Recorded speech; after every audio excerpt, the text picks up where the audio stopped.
The problem with the lack of power in home appliances very often lies in the burning of the LNK304G offline switcher element.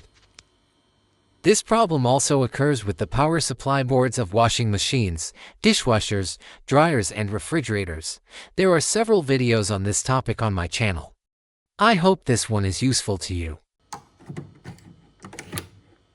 Open the front panel and find control board.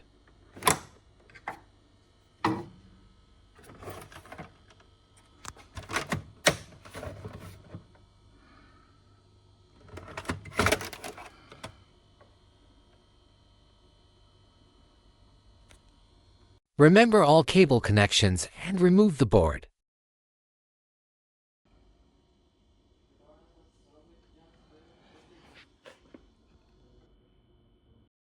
Here are the burned out elements that are responsible for the lack of power. Above is the LNK304G offline switcher, below it is the resistor with which they always burn out together, and both must be replaced.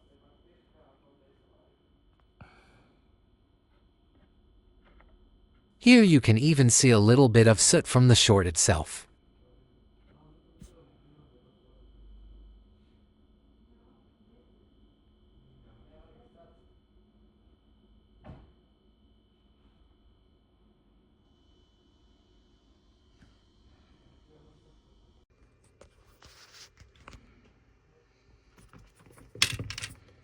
Just replace with new ones.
All done.